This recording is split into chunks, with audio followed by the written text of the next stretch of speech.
Et salut à tous et à toutes et bienvenue aujourd'hui pour une toute nouvelle vidéo. Je suis très heureux de vous retrouver aujourd'hui parce qu'aujourd'hui on va parler de Altered, on va parler de l'épreuve du froid qui est le nouveau set qui va arriver fin janvier.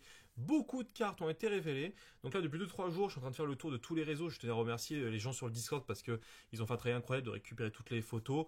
Je vous ai traduit ça, je vous ai préparé un petit PPT comme on sait faire. Bref, j'ai fait un petit travail aux petits oignons, j'espère que ça vous plaira. Et je tenais à vous remercier parce qu'on approche de Noël et on approche aussi des 9000 abonnés. Et vous êtes en train de tout défoncer depuis quelques semaines à lâcher des pouces, des commentaires et des abonnements. Ça nous fait extrêmement plaisir. Donc franchement, allez, c'est la dernière ligne droite là. Et après, ce sera road de tout 10 000. Mais déjà, les 9000 pour Noël, ça arrive à grands pas. Donc je voulais vraiment vous remercier. Je lance le générique et on va découvrir tout ça ensemble tout de suite.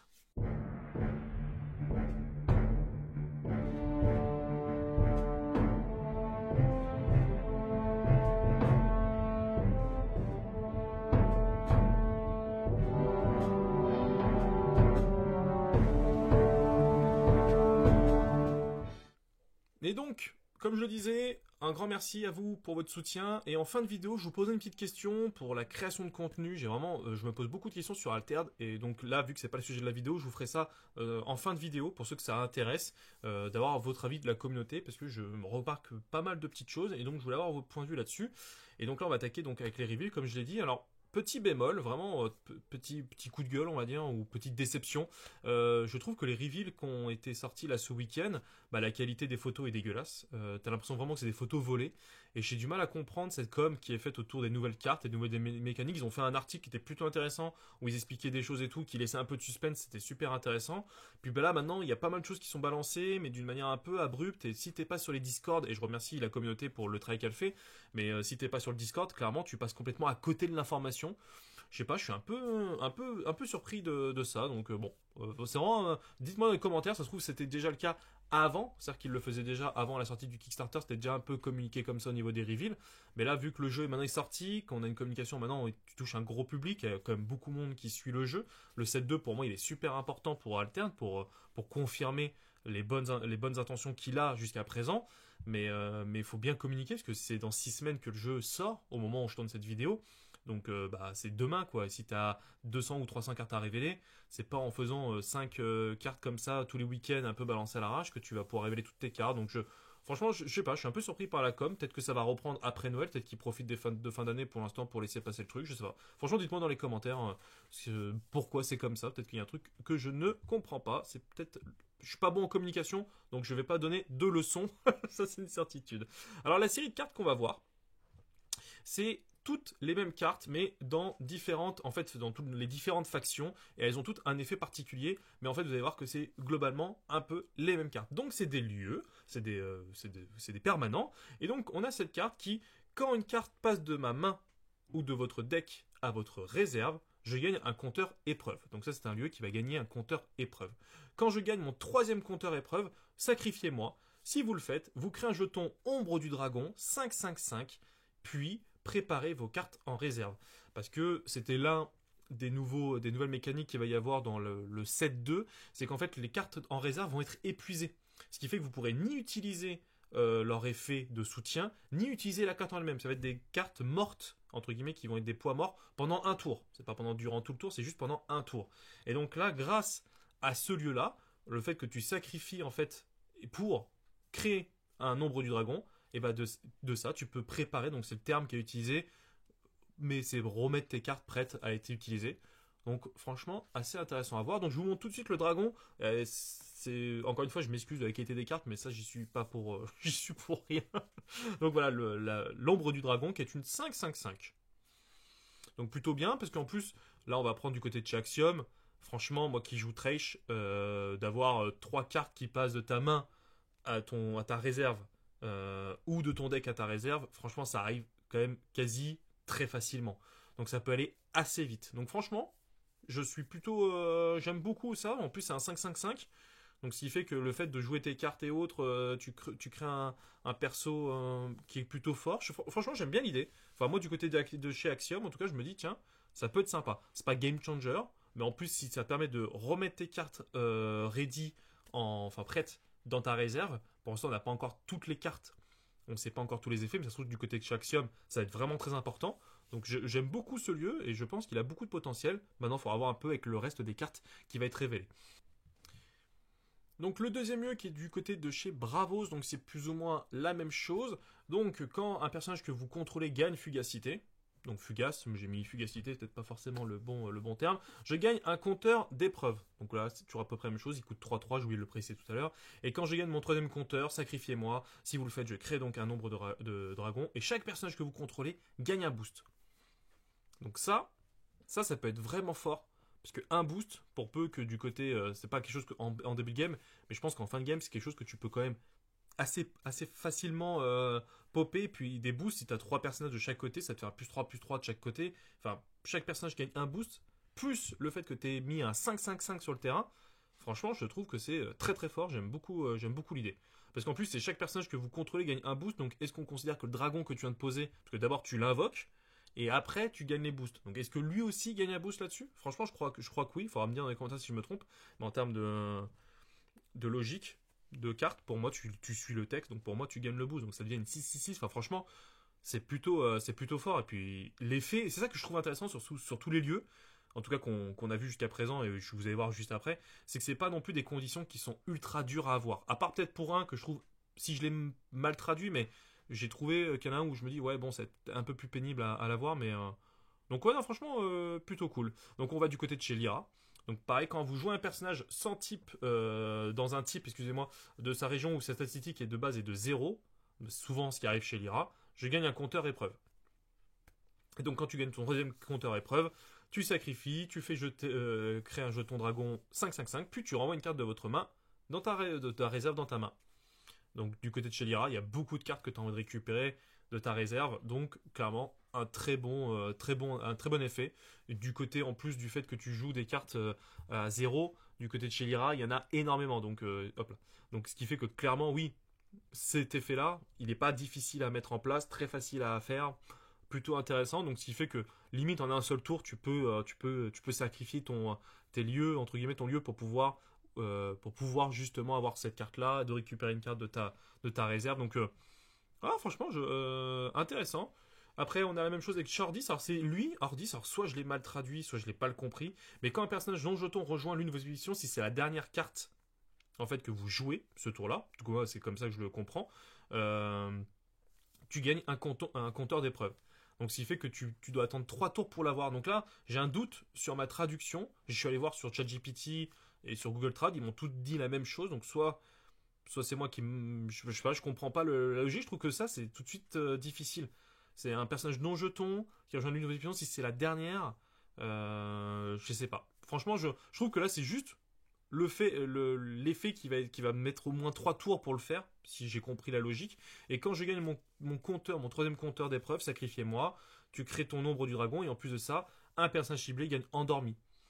Donc ce qui fait que là, si ma traduction est bonne, donc je mets vraiment des guillemets, et excusez-moi, pourtant j'ai fait essayer de faire attention, mais dites-moi dans les commentaires si je me suis trompé. Mais voilà, là en tout cas pour moi c'est l'un des lieux, je trouve, le moins intéressant. Parce que faire gagner endormi à un personnage, alors certes tu fais venir un 5-5-5 plus endormi, donc c'est pas non plus déconnant, mais je sais pas, je trouve l'effet un peu plus difficile à sortir par rapport à ceux qu'on avait vus d'avant. C'est ça qu'en fait que je me dis, tiens, Ordis, mais d'un côté c'est pas plus mal parce qu'ils sont plutôt bien, ils sont plutôt bien servis à chaque fois Ordis.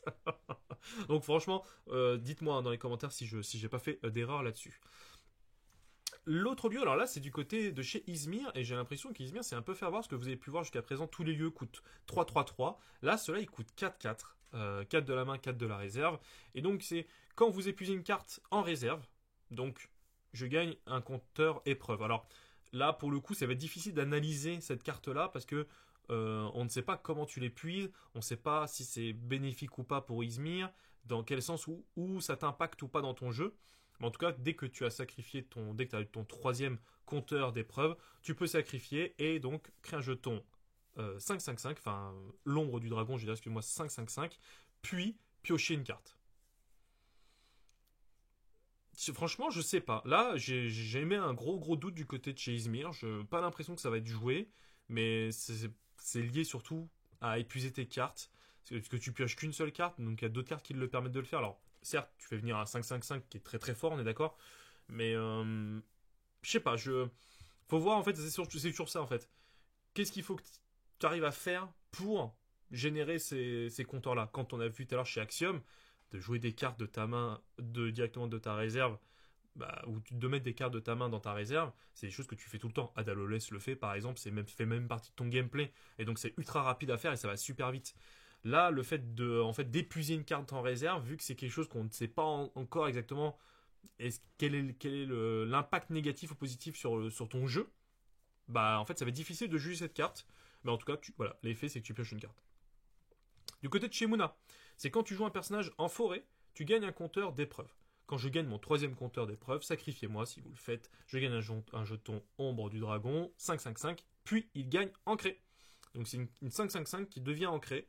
Donc plutôt fort. Alors là pareil au niveau de la traduction, j'ai toujours un doute, c'est quand tu joues un caractère en forêt, alors est-ce que c'est quand il y a le lieu forêt ou c'est dès que tu as un caractère qui a forêt qui est entre guillemets qui gagne en forêt? C'est juste ça au niveau de la traduction, j'ai pas, mais pour moi voilà, c'est un personnage que tu joues en forêt, ça me paraît assez logique, donc faudra me dire dans les commentaires encore une fois si c'est moi au niveau de ma traduction, si j'ai pas tout compris. Mais ça par contre, je trouve ça plutôt cool parce qu'un 5-5-5 ancré, c'est plutôt une bonne carte. Alors si on revient, je remonte un peu au niveau de mon mais il a juste token caractères illusion. Donc ce qui fait qu'il n'a pas de combo avec les plantes. Donc il n'est pas considéré comme plante. Donc il n'y aura pas de combo de plus à faire. Mais bon, un 5-5-5 ancré, franchement en vrai, ça c'est plutôt intéressant. Je sais pas à quelle mesure lui va être joué. Mais en tout cas, l'effet a l'air d'être facile à faire si je l'ai bien compris. Et c'est plutôt entre guillemets un 5-5-5 ancré, c'est plutôt une bonne chose à faire gagner, je trouve. En tout cas, moi j'aime bien l'idée. Donc voilà, ça c'était tous les lieux. J'espère que mes explications ont été claires et moi je découvre ça en fait. Quand je compare avec le Discord où ils sont c'est des gros joueurs en fait, des gros méta joueurs. Moi je suis plutôt un joueur chill, donc j'analyse ça un petit peu et je vous fais découvrir ça moi entre guillemets à travers ces vidéos là. Mais là comme ça, en regardant ces cartes là avec mon côté joueur du dimanche on va dire, je me dis ouais, c'est pas mal. Franchement, il y a des lieux, je trouve intéressants. Du côté de chez Axiom, du côté de chez Muna, j'aime beaucoup. Même du côté de chez Bravo, j'ai trouvé que c'était intéressant. Donc, voilà, ces lieux-là sont plutôt cool. Donc, franchement, une bonne mécanique, assez intéressant. Franchement, j'ai hâte de voir un peu ce que ça va donner. Mais il y a certains lieux qu'il va falloir voir d'autres cartes pour pouvoir juger. Et puis après, il y a deux cartes qui ont été révélées en plus, que j'ai pu trouver d'une pas trop mauvaise qualité et encore. Nous avons en fait un nouvel objet, en fait un permanent d'expédition qu'on avait déjà vu lors de l'article. Donc pour ceux qui ne le savent pas, c'est qu'en fait vous le jouez sur un lieu. Si le lieu avance, ton lieu va en, enfin ton lieu, ton permanent va en réserve. Mais si tu le poses, mais que que tu n'avances pas au niveau du tumulte, il reste toujours bloqué sur ton expédition. C'est dès lors que tu avances que là ton objet disparaît, va en réserve. Donc ça, c'est plutôt cool. Et là, lui, il est très intéressant parce que c'est de la réserve, je perds Fugace. Donc ça va être une carte qui va être pénible. Donc tu vas le jouer une première fois. Si tu avances de ton expédition, il va retourner en réserve. Et puis après, réserve, réserve, réserve. Donc si on te le sabote pas, c'est un lieu. J'allais dire c'est un personnage, c'est un permanent qui va être très pénible parce que les personnages dans mon expédition ont leur statistique plante, eau et roche égale à leur statistique la plus élevée. Du côté de chez Izmir, de Lyra, excusez-moi, côté de chez Lyra, il y a beaucoup de personnages qui peuvent avoir 5 en terre, par exemple, et 0 en eau et 0 en plante. Là, pour le coup, on prend la statistique la plus forte, et c'est égal, donc c'est une 5-5-5. Donc, le côté, entre guillemets, je dirais la faiblesse du côté de chez Lyra, où des fois tu te retrouves à avoir des cartes où tu te dis, non, mais là je dois jouer en eau, et j'ai que des persos qui ont 0 en eau. Grâce à ce lieu, grâce à ce permanent, je sais pas pourquoi je l'appelle le lieu, mais grâce à ce permanent, vous allez pouvoir donc en fait avoir des 5-5-5 ou des 2-2-2, enfin bref, vous allez pouvoir avoir toutes vos statistiques et combler un petit peu le défaut que Lyra pouvait avoir dans ses decks. Je pense là comme ça, en le voyant, je le trouve incroyable, moi, ce permanent d'expédition. Franchement, je pense que ça va être une carte qui va être extrêmement jouée s'il n'y a pas d'autres cartes qui viennent le remplacer, mais je trouve que l'effet en lui-même, il est juste incroyable. Donc franchement, j'aime beaucoup. J'aime beaucoup l'idée. Je suis pas forcément un grand joueur de Lyra, mais en tout cas, ce lieu-là, je trouve que ça va être une grosse difficulté face à lui. Il faudra absolument le saboter très rapidement ou le détruire. Je sais pas s'il y aura des possibilités de le détruire autres, mais en tout cas, plutôt intéressant. Et la dernière carte qui est pas belle. Je suis désolé au niveau de l'effet. Donc on a un cooldown, donc c'est je vais dans la réserve après que mon effet soit résolu et épuisez-moi. Donc c'est ce qu'on disait, l'effet en fait épuisé, donc la carte va se mettre sur le côté et échanger un personnage ciblé dans votre réserve avec une carte de votre main. Donc en fait en gros c'est t'as une carte qui est super intéressante en réserve que tu veux rejouer de ta main ou l'effet qu'il a en main est plus intéressant que l'effet de la réserve. Bah, pour un, tu le récupères et tu le mets. Donc ça c'est cool, mais c'est vrai que tu vas pas pouvoir le faire tous les tours avec le sort vu qu'il va être épuisé. Donc au moment où tu le fais, il va arriver en réserve épuisé. C'est au tour d'après où il va se réincliner en fait pour pouvoir entre guillemets être réutilisé. Mais j'aime beaucoup l'idée de ce sort. Je, la force entre guillemets d'Alterne, c'est vraiment la réserve. Ce côté jouer de la réserve, on peut le voir avec Axiom ou même avec d'autres cartes, hein, enfin d'autres factions où il y a un aspect de la réserve ou de la main et autres. Donc il y a vraiment, je trouve que le jeu a une très grosse profondeur et je vois qu'il continue à jouer dessus et à proposer de nouvelles choses. Donc avec le côté épuisé des cartes en réserve et tout. Donc bon, franchement, je trouve ça super intéressant. J'ai hâte de voir d'autres cartes. Voilà un petit peu pour toutes les cartes qui ont été révélées. J'en ai pas d'autres. En tout cas, toutes les autres que j'ai pu trouver étaient en très mauvaise qualité. J'espère que la vidéo vous aura plu. Et pour ceux qui sont restés jusqu'au bout et qui veulent avoir un petit peu leur mot à dire sur la création de contenu, je voulais vous faire part d'une réflexion que je me faisais depuis quelques temps. Je me suis rendu compte que quand on avait sorti nos analyses de deck avec Nikoko en début de set, en septembre, les vidéos ont explosé. Vraiment beaucoup d'abonnements, des commentaires. Bref, on avait vraiment une grosse communauté qui répondait présent. Et en fait, j'ai l'impression que depuis les gros tournois, que ce soit d'Angers ou les autres qu'on suivait après, en fait, les analyses de deck, de manière générale, sur la chaîne, ont tout de suite un peu moins intéressé. Et donc, je me suis posé la question de savoir, est-ce que c'était nos analyses qui n'étaient pas forcément, entre guillemets, bonnes, pourtant, on n'a pas changé grand-chose au niveau du format, mais avoir vos retours, en fait, sur déjà la qualité de ça, savoir aussi, vous, en termes de joueurs ou consommateurs de vidéos YouTube, qu'est-ce qui vous intéresse plutôt? Est-ce qu'une analyse de deck, comme on peut faire, où on prend le temps de décortiquer, de vous donner quelques tips, est-ce que c'est intéressant ou pas? Parce qu'on essaie de parler à des gens qui, comme moi, entre guillemets, n'ont pas le temps de jouer à tout, n'ont pas le temps de poncer un deck et tout. Et quand l'idée, c'est que avec nos vidéos, vous prenez le deck, ce soit un deck entre guillemets qui soit joué rapidement et qu'on vous explique un peu comment le jouer dans les grandes lignes, qui fait que vous gagnez du temps d'apprentissage entre guillemets, que vous allez plus vite et que vous êtes moins frustré peut-être dans le jeu. C'est un peu l'idée entre guillemets de la chaîne et de nos analyses de deck ou même, comme vous pouvez le voir là, de nos analyses de reveal. Et donc c'est pour ça que je voulais avoir votre ressenti sur ça. Donc qu'est-ce qui vous intéresse? Qu'est-ce qui vous plaît? On est aussi en live avec Nico, donc soit le lundi, soit le mercredi sur Twitch. Donc on va peut-être proposer d'autres créneaux. Mais sur BGA, comme vous avez pu le voir, je suis pas non plus un excellent joueur. Je fais beaucoup d'erreurs et tout, mais j'essaye toujours de nouveaux decks, j'essaie de tester de nouvelles choses, de montrer aussi qu'avec 2-3 displays que j'ai pu ouvrir, qu'est-ce qu'on peut construire, qu'est-ce qu'on peut builder. Bref, avoir un petit peu vos retours. Bon, en tout cas, j'espère que cette vidéo vous aura plu. Et on se retrouve à très vite pour de nouvelles aventures. D'ici là, portez-vous bien. Salut tout le monde.